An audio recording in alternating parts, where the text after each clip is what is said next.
नमस्कार दोस्तों, welcome back to our channel SR training venture doubt session, जहां हम बच्चों के डाउट्स को क्लियर करते हैं। जो छोटे छोटे सवाल उनके रहते हैं, जो या उनके जो सवाल रहते हैं उनके मन में, वो हमसे पूछते हैं और हम उसके ऊपर चर्चा करते हैं, विस्तार में चर्चा करते हैं, ताकि सारे बच्चों को डाउट क्लियर हो जाए।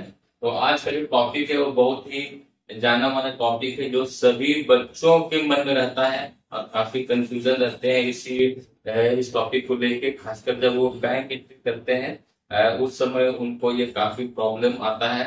और बैंक एंट्री समय वो कई दफा हमने देखा है कि गलत एंट्री कर देते हैं। तो जो हमारा टॉपिक है आज इसके ऊपर डिस्कस करेंगे, वो आप सभी का पसंदीदा टॉपिक होना चाहिए, क्योंकि आपका कंफ्यूजन भी उसमें ज्यादा रहता है, और जिससे आज हम लोग दूर करने की कोशिश करेंगे। ध्यान से देखिएगा इस वीडियो को, और जो क्लासरूम में बच्चे बैठे हैं वो भी इसे क्लियरली सुने समझे, ताकि आप जब ये काम करें तो लाइव सेशन में फिर आपको इस तरह का डिफिकल्टी ना हो। ठीक है, तो आज का टॉपिक क्या है? Difference between Sunday creditors and Sunday debtors, जो कि काफी इंपॉर्टेंट है बैंक एंट्री के दौरान या अकाउंटिंग क्षेत्र में। जिसे सन्डे क्रेडिटर्स और सन्डे डेबिटर्स का डिफरेंस नहीं पता, वो काफी गलतियां करेगा और उनका अकाउंटिंग सेशन जो है कभी कंप्लीट नहीं हो पाएगा। ठीक है, तो आज का जो सेशन है आज हम इसी के ऊपर चर्चा करेंगे। तो इसमें जो है हम लोग कोशिश करेंगे कि 10 मेन डिफरेंस जो है, जो उसका मेन डिफरेंस होता है उसके ऊपर चर्चा करेंगे, ताकि जो आपके जो छोटे छोटे जो एग्जाम्पल के साथ हम डिस्कस करेंगे, ताकि आपकी जो प्रॉब्लम है उसको आप समझ सके। ठीक है, तो जैसे हम पिछले क्लास वगैरह में जब बताते हैं कि टेबल बना के हम लोग समझने की कोशिश करेंगे, वैसे ही इसमें भी हम लोग करेंगे। चलिए शुरू करते हैं। Difference between sundry creditors and sundry debtors. ठीक है,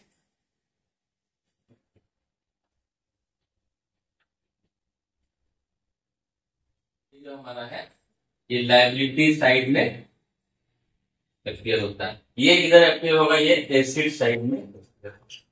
ठीक है, ये आपका सन्ड्री क्रेडिटर्स जो है हमेशा से लायबिलिटी साइड में अपियर होगा, और सन्ड्री डेबिटर्स जो है ये हमेशा से एसेट साइड में अपियर होगा। अपियरेंस मतलब बैलेंस शीट की जब हम बात करते हैं, तब बैलेंस शीट में हम लोग देखेंगे कि सन्ड्री डेबिटर्स जो हमेशा एसेट साइड में आपको शो करता हुआ दिखेगा, और सन्ड्री क्रेडिटर्स जो है हमेशा लायबिलिटी साइड में शो करता हुआ दिखेगा।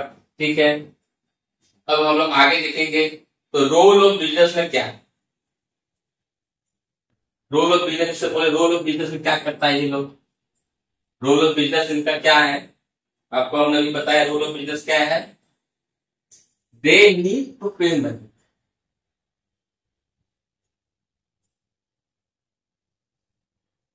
ठीक है, दे नीड टू पे मनी।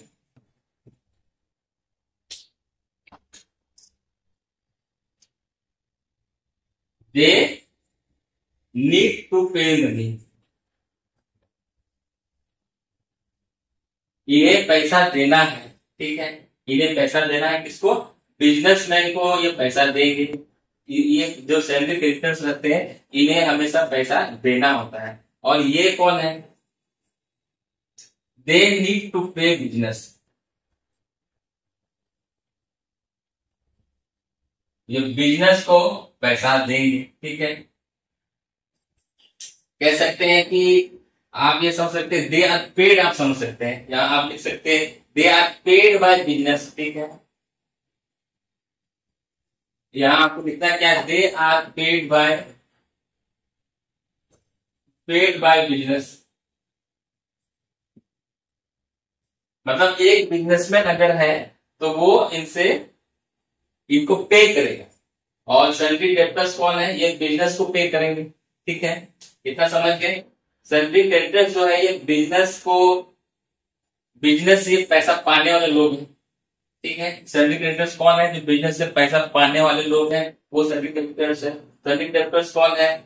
जो बिजनेस को पैसा देंगे। ठीक है, दे नीड टू पे बिजनेस हो गया। ठीक है, रोल ऑफ बिजनेस हम लोग समझ गए। रोल ऑफ बिजनेस में क्या समझे? They are paid by owners, they are paid by businessman. ठीक है, और इसमें क्या होगा? They are to paid by they are to pay to business. ठीक है, ये बिजनेस को पे करेंगे। नेचर ऑफ बिजनेस आप समझ गए। तीन टॉपिक हमारा हो गया। पहला क्या है? इधर लायबिलिटी साइड होगा, और ये क्या होगा, एसिड साइड होगा। इसके बाद इधर क्या है, they are paid by business, और इधर क्या है, they have to pay to business, ये लोग बिजनेस को पे करेंगे और इन्हें जो है सन्ड्री क्रेडिटर से पैसा मिलेगा। ठीक है, आगे हम लोग क्या देखेंगे, आपको इससे पता है नेचर ऑफ बिजनेस यही हो गया, लायबिलिटी साइड हो गया और एसेट साइड हो गया। ठीक है, अब देखिए इसके बाद क्या आएगा, बैलेंस शीट में ये आपके लिए क्या है, तो ये बैलेंस शीट में क्या आएगा आपके लिए, ये आएगा क्रेडिट साइड में। ठीक है, ये आपको क्या बढ़ाएगा, सैलरी क्रेडिटर हमेशा क्या आएगा, क्रेडिटर से क्रेडिट बढ़ाएगा, क्रेडिट बैलेंस। ठीक है, यहाँ डेबिटर से क्या बढ़ाएगा, डेबिट बैलेंस। इतना ही ध्यान रखना है। ठीक है, सैलरी डेबिटर्स क्या है, डेबिट बैलेंस बढ़ाएगा, और ये क्या बढ़ाएगा, क्रेडिट बैलेंस बढ़ाएगा, क्रेडिटर से क्रेडिट बैलेंस और डेबिटर से डेबिट बैलेंस। ठीक है, ये हो गया बैलेंस शीट, बैलेंस अकाउंट में ये आपका। ठीक है, अगला हम लोग आगे बढ़ेंगे तो क्या आ गया, impact of cash flow. Impact of cash flow हम लोग देख सकते हैं कि आपका जो बैंक अकाउंट है या आपका जो कैश फ्लो है उसमें ये क्या इम्पैक्ट करता है, तो सन्ड्री क्रेडिटर्स के आने से ये क्या होता है, कैश जो है आउटफ्लो होता है इसमें। ठीक है, कैश क्या हो गया आपका, आउटफ्लो हो गया, सन्ड्री क्रेडिटर जो है इसमें आपका क्या हो गया, कैश आउटफ्लो हो गया, और इसमें क्या हो गया आपका, कैश इनफ्लो। इसमें क्या होगा, कैश इनफ्लो। सन्ड्री क्रेडिटर्स क्या करता है, कैश इनफ्लो करता है, आपके पास पैसा जो है, बिजनेस के पास पैसा आती है, इससे क्या आती है, पैसा जो है जाती है। ठीक है, सन्ड्री क्रेडिटर्स अगर आपके पास ज्यादा है तो क्या होगा, आपका कैश आउटफ्लो बढ़ जाएगा, पैसा आपको ज्यादा देना होगा। सन्ड्री क्रेडिटर्स अगर आपके पास ज्यादा है तो क्या होगा, कैश इनफ्लो, आपके पास पैसा आएगा उधर से। ठीक है, ये हो गया इम्पैक्ट ऑफ कैश फ्लो, ये हो गया। इसके बाद लास्ट हम लोग क्या देखेंगे, एग्जाम्पल की तरफ हम लोग बढ़ेंगे। एग्जाम्पल से पहले हम लोग देखते हैं रिस्क क्या है इसमें, रिस्क हम लोग देख सकते हैं, रिस्क जो है एक और टॉपिक आता है इसमें, रिस्क क्या है इसमें जो है रिस्क क्या है, बिजनेसमैन का बिजनेस डिफॉल्ट हो सकता है, बिजनेस डिफॉल्ट हो सकता है इसमें, और इसमें क्या हो सकता है, debtors default in payment.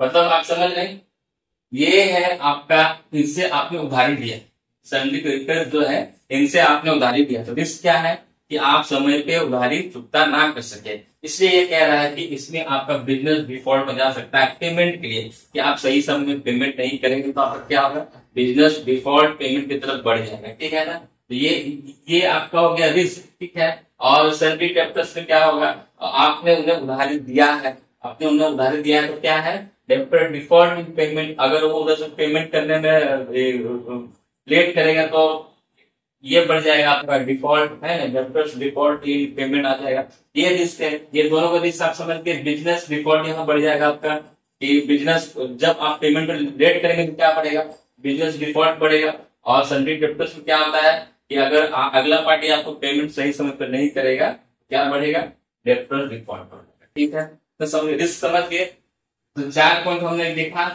Liability side, asset side, credit balance, debit balance, cash outflow, cash inflow, business default और डेट डिफॉल्ट। ये सब जो है मेन आपका जो है डिफरेंशिएट है, इसमें क्या क्या मेन डिफरेंशिएट है, यही आपका सबसे बड़ा डिफरेंशिएट होता है। ठीक है, अब एग्जाम्पल की तरह हम लोग क्या देखेंगे, एग्जाम्पल में क्या है हमारा, एग्जाम्पल देखेंगे इसमें क्या होगा, सन्ड्री क्रेडिटर्स का एग्जाम्पल क्या होगा, जब हम कुछ भी खरीदते हैं सामान, किसमें, परचेस गुड्स इन क्रेडिट। ठीक है, मतलब उधारी में सामान हमने खरीदा है। ठीक है, परचेस गुड्स इन क्रेडिट, उधारी में हमने सामान खरीदा है, किसके, सन्ड्री इसमें ये परचेस गुड्स उधारी, किसी दुकानदार से हमने सामान मंगाया है, किसी अपने कंपनी का, अगर हम मान लीजिए जूता का कंपनी हमने खोला है और होलसेल जहां से सामान आता है उनसे हमने पहले जो 100 जोड़े जूते मंगा लिए हैं, लेकिन हमने उनका पेमेंट नहीं किया है, तो जो गोदाम वाला है वो हमारे लिए क्या हो गया, सन्ड्री क्रेडिटर्स हो गया। ठीक है, क्योंकि हमने उनसे उधारी में सामान लिया है, हमें उन्हें बाद में चुकाना है। ठीक है, इसमें क्या होगा, कस्टमर परचेज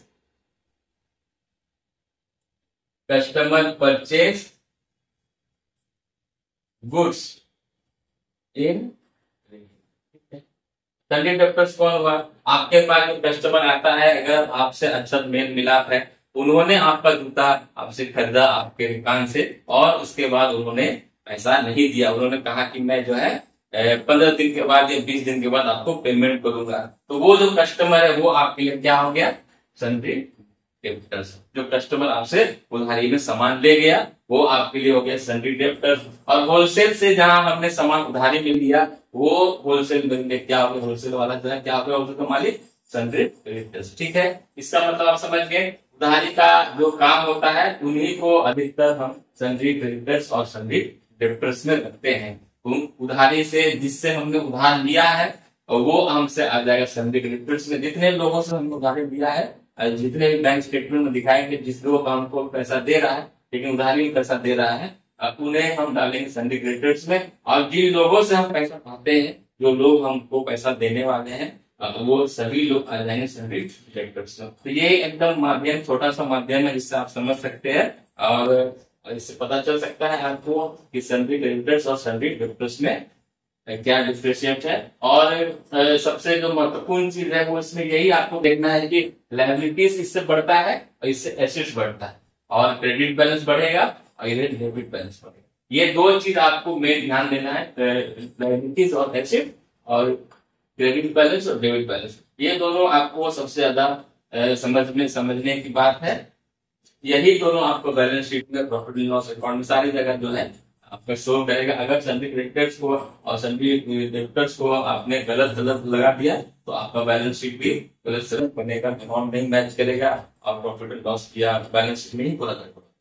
तो इसको आपने मेरे ख्याल समझ लिया है, और अगर नहीं समझ में आता है तो दोबारा इस वीडियो को जरूर देखें, हमने पॉइंट दर पॉइंट आपको समझाया है। मेन समझने की बात यही है कि सन्डी क्रेडिटर्स वो होते हैं जिसे हमें पैसा उधारी में लिया है या सामान उधारी में लिया है और उन्हें पैसा चुकाना है। सन्डी डेब्टर्स वो है जो हमसे उधारी में, हमारी कंपनी से उधारी में सामान ले गए हैं और उन्हें हमें पैसा देंगे। सन्डी डेब्टर्स और सन्डी क्रेडिटर्स को ध्यान देकर समझने की चीज है। समझने के बाद जितने एंट्री करने में आसानी होती है, मेरे ख्याल से इससे आसान एंट्री कोई नहीं होगा। ठीक है, तो आज के लिए हमारा टॉपिक था सन्डी क्रेडिटर्स और सन्डी डेब्टर्स। मेरे हिसाब से आप सभी लोगों को समझ में आ गया होगा। इससे रिलेटेड अगर कोई भी क्वेश्चन आपके मन में हो तो आप नीचे कमेंट देके हमें जरूर पूछें। हम कोशिश करेंगे कि नेक्स्ट वीडियो में उसके ऊपर भी इसी तरह चर्चा करें, पॉइंट पर आपको बताएं और आपके डाउट्स को क्लियर करने की कोशिश करें।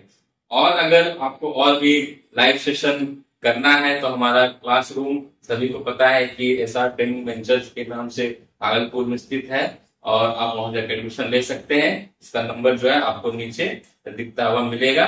तब तक के लिए हम लोग नेक्स्ट वीडियो में फिर से मिलेंगे। तब तक के लिए धन्यवाद।